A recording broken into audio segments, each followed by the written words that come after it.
औज़ुबिल्लाहिमिनश्शैतानिर्रजीम बिस्मिल्लाहिर्रहमानिर्रहीम। मैं मौलाना शकील रहमान। नाज़रीन, आज आपके साथ दो ख़बरें शेयर करूँगा और जिनका ताल्लुक़ सियासत से भी है और अखलाकियात से भी है कि सियासी अखलाकियात क्या होती हैं।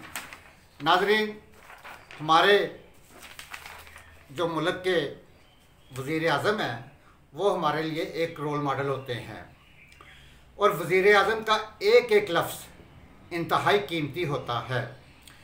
लेकिन इंतहाई अफसोस के साथ कहना पड़ता है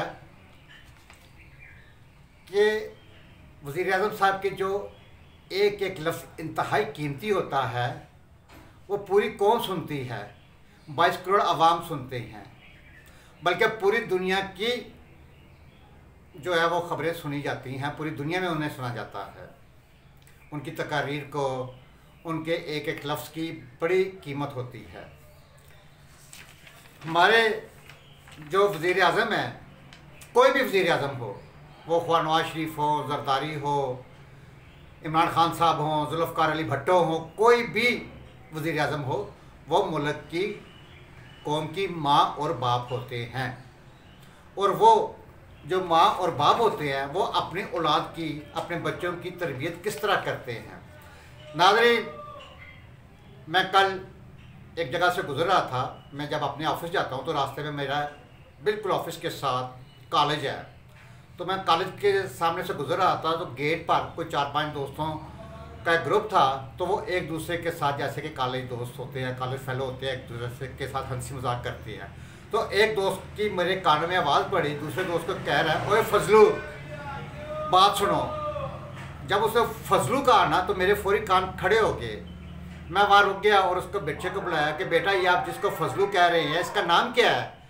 उन्होंने कहा कि अंकल, इसका नाम फजलुर रहमान है, लेकिन हम कुछ दिनों से वज़ीर आज़म साहब ने जो तकरीरें की हैं वो मौलाना फजलुर रहमान को जब फजलू कह रहे थे तो हमें बड़ा मज़ा आया, हमने बड़ा इंजॉय किया और उसी दिन से हमने अपने इस दोस्त का नाम फजलू रख लिया। मैंने कहा बेटा देखे, इसका नाम कितना खूबसूरत है, फजलुर रहमान, कि अल्लाह ताला का फजल, अल्लाह ताला की रहमत, तो आप इसे ना बिगाड़ें। कहते हैं अंकल, हमें बड़ा मज़ा आता है, हम बड़ा एंजॉय करते हैं। कल वज़ीर आज़म साहब की तकरीर में जब उन्होंने फजलू कहा तो हमने उसी वक़्त इसे भी फजलू कहना शुरू कर दिया। मैंने कहा बेटा, ये इंतहाई गुनाह होता है। कहते हैं अंकल, जब वज़ीर आज़म साहब कह सकते हैं तो हम अपने दोस्तों में को एक दूसरे के से मजाक में क्यों नहीं कह सकते हैं। मैं खैर इंतहाई शर्मिंदा सा हुआ और आगे चल दिया और ये सोचता जा रहा था कि हमारे ये जो रोल मॉडल है, ख्वाह नवाज शरीफ हो, ख्वाह जरदारी हों, ये हमारे लिए एक रोल मॉडल होते हैं। ये हमारी कौम को किस साइड पे लेके जा रहे हैं यार। कुछ अखलाकियात, कुछ अदब होते हैं, कुछ ठीक है। हर पाकिस्तानी कौम का बच्चा बच्चा चाहेगा कि करप्शन के पैसे, जो मुल्क की लूटी हुई दौलत है, वो वापस आनी चाहिए, लेकिन लफ्ज़ों से नहीं, प्रैक्टिकली अमल करके। जनाब वज़ीर आज़म साहब, सर आपको 4.25 साल गुजर चुके हैं, लेकिन ना अभी आप 1 रुपये की, एक धेले की करप्शन साबित कर सके हैं और ना ही कोई रिकवरी हो सकी है। तो आपके ये जो बयानात हैं, ये तकरीरें हैं, अगर आप 2018 से पहले चले जाएं, यकीन करें, हकीकत है बशमूल मेरे कि मैं ख़ुद समझ रहा था कि जब आप हुकूमत में आएंगे, जैसा कि आपके बयानात होते थे कि मैं अपोजिशन में बैठना पसंद कर लूँगा, लेकिन इत्तेहादियों के साथ, ये जो डाकू हैं, पंजाब के डाकू या भट्ठाखोरों के साथ मैं हुकूमत नहीं बना सकता, मैं अपोजिशन में बैठ जाऊँगा। लेकिन सर ये क्या हो रहा है आज और इन्हीं दिनों में क्या हुआ है आपके सामने है। नाज़रीन, बिलावल भुट्टो की स्पीच के दौरान एक प्राइम मिनिस्टर उसकी नकलें उतार रहे हैं।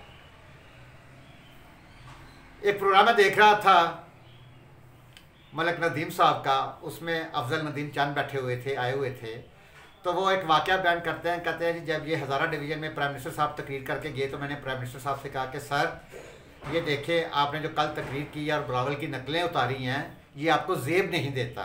हाँ, अगर चले कोई मुराद सेठ जैसा जवान कोई इस तरह की कोई नकल उतार दे तो चलो कुछ समझ आ जाती है, लेकिन आप जैसा एक माशाल्लाह एजड आदमी, मतलब कि इस वक्त हमारे प्राइम मिनिस्टर साहब 70 से प्लस है मेरे ख्याल में, तो एजेड आदमी जब किसी की नकल उतारेगा तो वो एक अच्छा तासर नहीं जाएगा, पूरी दुनिया में उसका एक तासर अच्छा नहीं जाएगा। तो काइंडली ये अपना किया करें। तो प्राइम मिनिस्टर साहब का आगे से जवाब था कि यार मुझे नींद ही आ जाई है, आज रात में सुकून से नींद ली है और मैं बड़े मज़े से सोया हूँ। मतलब इसका है कि उसकी नकलें उतार के, बिलावल की नकल उतार के उन्हें सुकून की नींद आई है, या फजलू कह के उन्हें सुकून मिलता है, क्या कह सकते हैं नाज़रीन।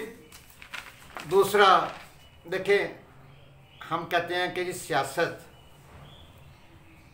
झूठ पे ही मबनी है, इसमें कोई शक नहीं है कि जितना सियासत में झूठ बोला जाता है शायद ही किसी आम जगह पे, आम फैमिली में या आम सोसाइटी में झूठ बोला जाता होगा। अब हमारे वज़ीर आज़म साहब बार बार ये 2-3 तकरीरों में फरमा चुके हैं कि जी मैंने पेट्रोल इसलिए सस्ता किया कि टैक्स बहुत इकट्ठा हो गया। नहीं जनाबे वाला, मार्च जैसे शुरू हुआ, लॉन्ग मार्च पीपल्स पार्टी का, उधर से अदम एतमाद की तारीख आ रही है। जब आप पे प्रेशर पड़ा है तो आपने फिर सस्ता किया है। ये जो 10 रुपये पेट्रोल डीजल में सस्ते किए हैं, 5 रुपये बिजली सस्ती की है पर यूनिट, ये इस वक्त किया है। टैक्स आपने, अच्छा ये बताइएगा कि पौने 4 साल 3.5 सालों में एक दफ़ा जब पेट्रोल ऊपर जा गया, कभी इन 3.5 पौने 4 सालों में कभी नीचे नहीं आया। कोई एक मिसाल बता दें कि या फलान टाइम में एक दफ़ा शायद हुआ था कि आपने 12 रुपये बढ़ा के तो 2 रुपये कम किए थे सर, इस तरह।